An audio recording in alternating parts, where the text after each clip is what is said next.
Renungan pagi menjadi Putra dan Putri Allah oleh Ellen G. White, 14 April 2021. Mari kita berdoa.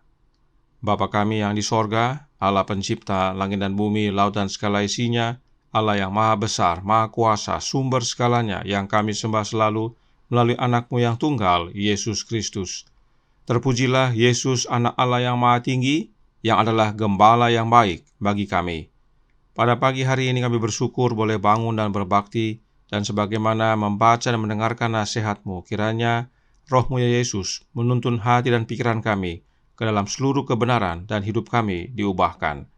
Beserta kami sepanjang perbaktian ini, kehendak-Mu yang jadi. Ampun kami akan dosa dan salah, karena kami berdoa hanya dalam nama anak Allah yang tunggal, Yesus Kristus, yang adalah Tuhan dan Juru Selamat kami. Amin.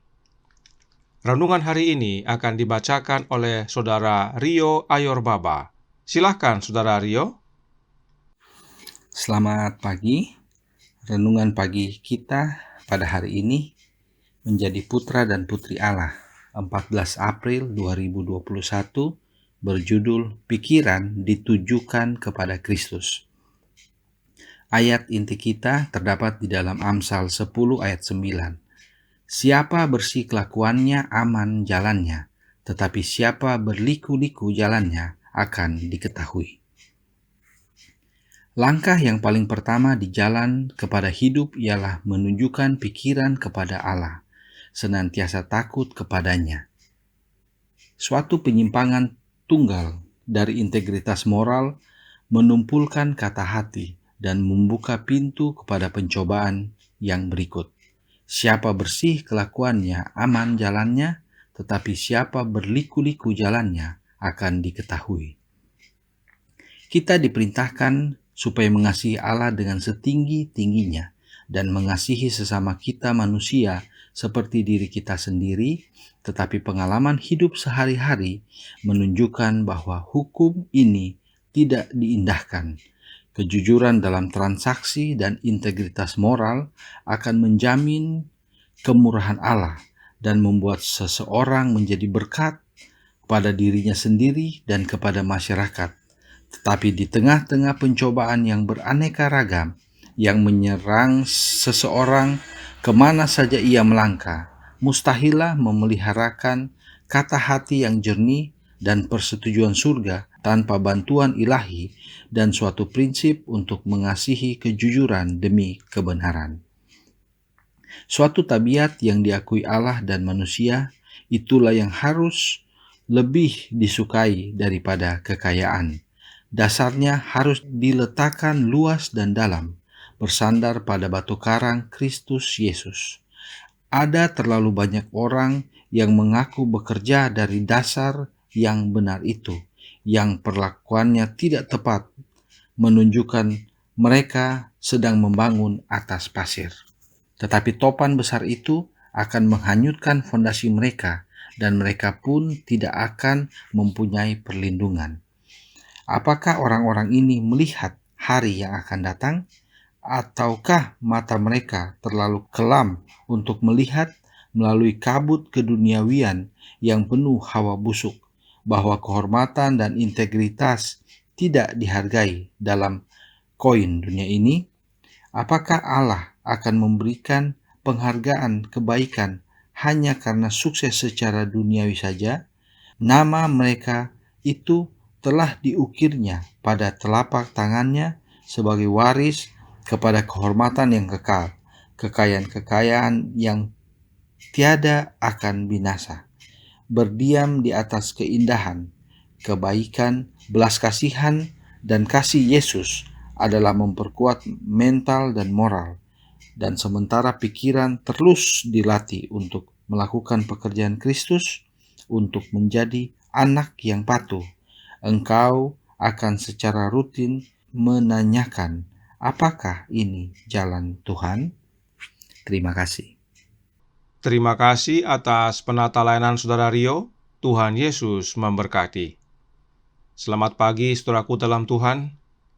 Suatu kali, saat Nyonya White berada di Selandia Baru, setelah penutupan Sabat, dia berangkat naik kereta ke Hastings. Satu-satunya gerbong yang masih ada tempat adalah gerbong kelas 2, dan di dalamnya ada banyak orang Maori. Banyak dari mereka syarat dengan minuman. Ada beberapa pria kulit putih dan salah satu dari mereka sekeras orang Maori yang sangat kasar dan gaduh, berteriak, menginjak-injak, dan beberapa merokok.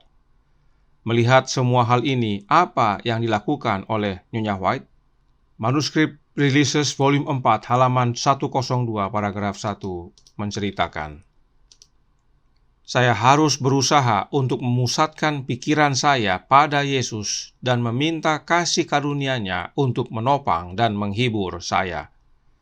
Dalam situasi yang tidak menentu tersebut, Nyonya White memusatkan pikirannya kepada Yesus dan meminta kasih karunia Yesus untuk menopang dan menghibur dia. Apakah kasih karunia Yesus yang dapat menopang dan menghibur kita?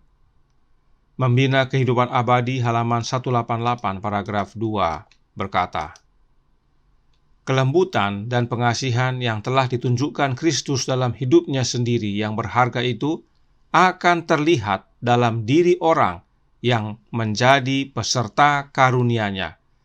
Tetapi jika orang tidak memiliki Roh Kristus, ia bukan milik Kristus."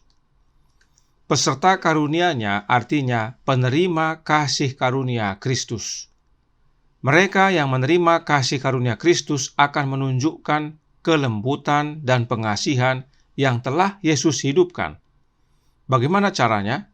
Dengan memiliki Roh Kristus. Sebab mereka yang tidak memiliki Roh Kristus, mereka bukan milik Kristus. Dan jika bukan milik Kristus, maka kehidupan Kristus tidak ada dalam hidup mereka. Karena yang mengubahkan karakter adalah Roh-Nya Kristus.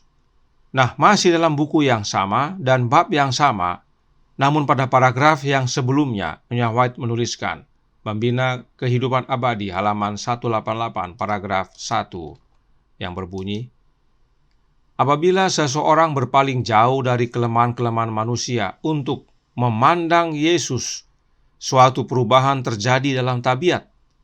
Roh Kristus yang bekerja dalam hati menyesuaikannya kepada petanya, dan hendaklah menjadi usahamu untuk meninggikan Yesus.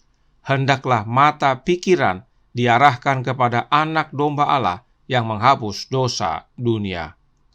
Ada pepatah yang berkata, "Dengan memandang kita diubahkan." Dan inilah yang terjadi saat kita memandang kepada Yesus, maka perubahan terjadi dalam karakter kita. Perhatikan kalimat yang ditandai warna kuning, bahwa perubahan karakter tersebut terjadi karena Roh Kristus bekerja di dalam hati kita.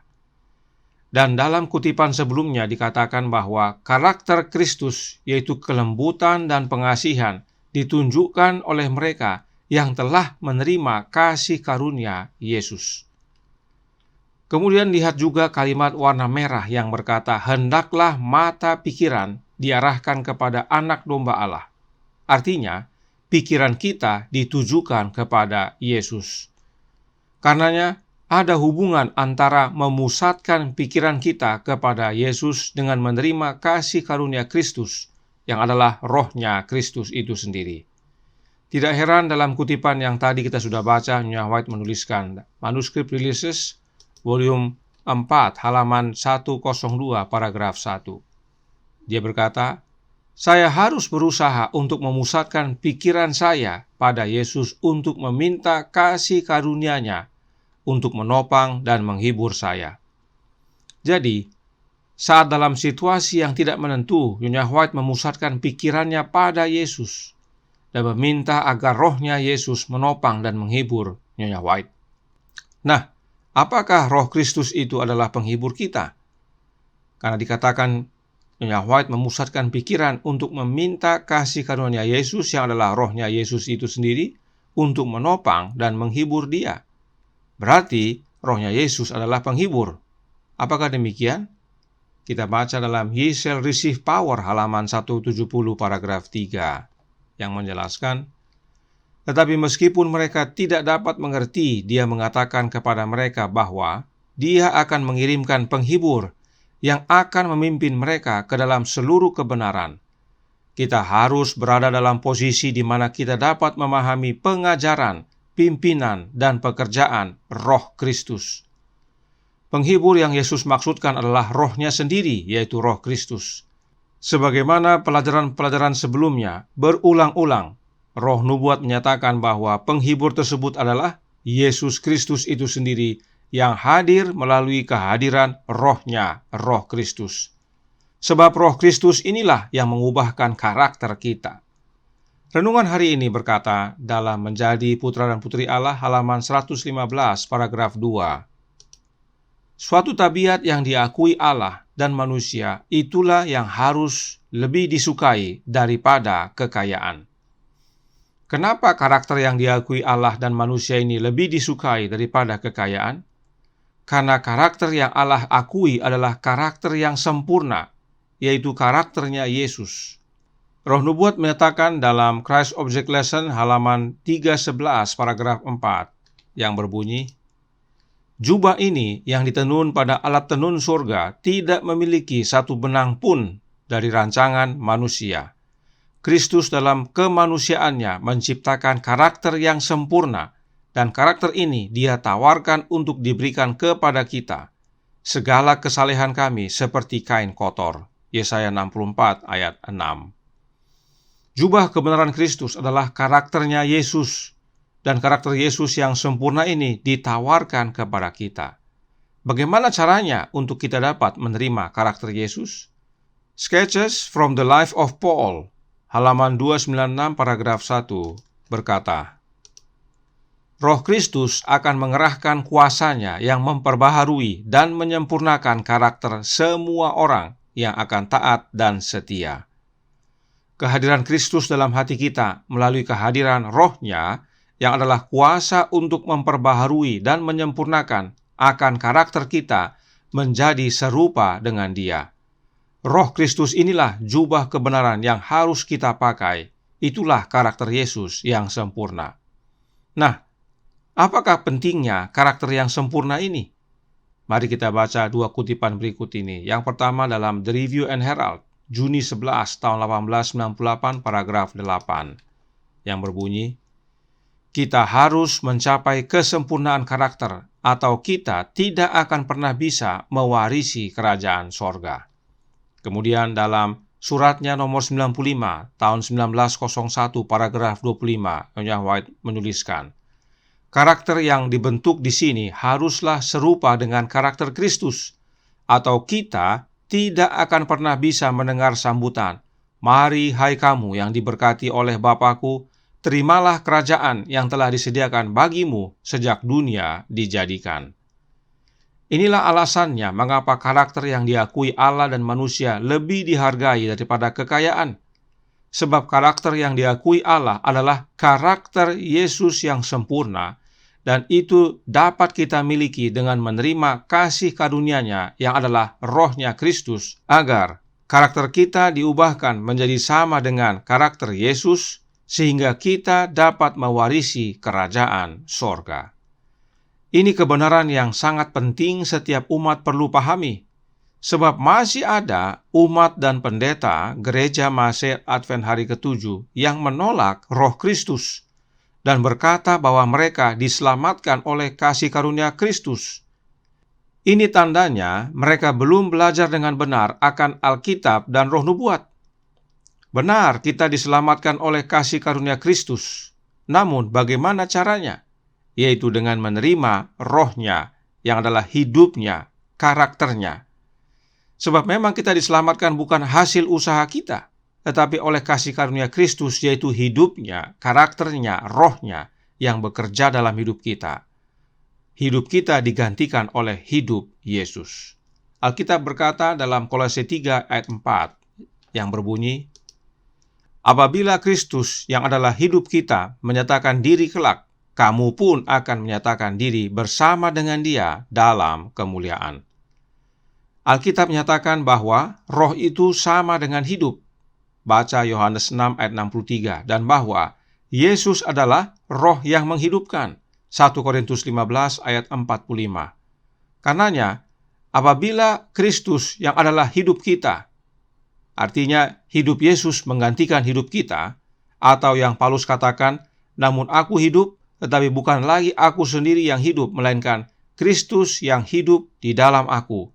Maka, saat Yesus datang kedua kali, kita akan bersama Dia dalam kemuliaan dan kehidupan kekal. Nah, bagaimana Kristus hidup dalam diri kita?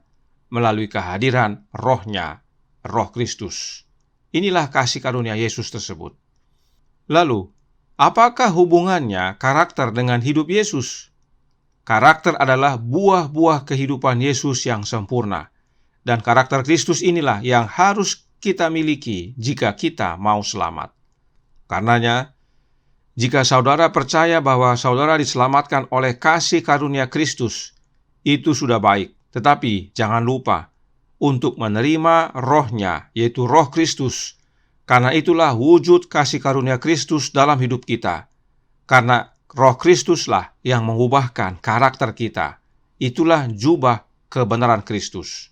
Yohanes menuliskan dalam Yohanes 1 ayat 17 yang berbunyi, sebab hukum Taurat diberikan oleh Musa, tetapi kasih karunia dan kebenaran datang oleh Yesus Kristus.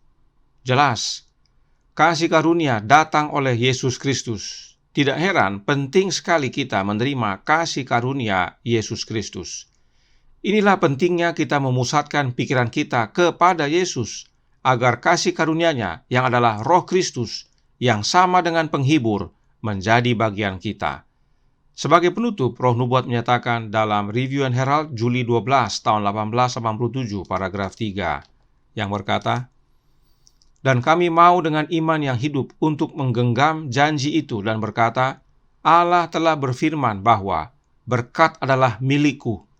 Saya harus memilikinya dan saya yakin saya akan memilikinya dan menjaga pikiran kepada Kristus, berpegang teguh padanya, dan pada saat yang sama menyerahkan diri kita kepadanya. Kita akan menemukan bahwa Kristus akan masuk. Kita akan memiliki kehadirannya tinggal bersama kita.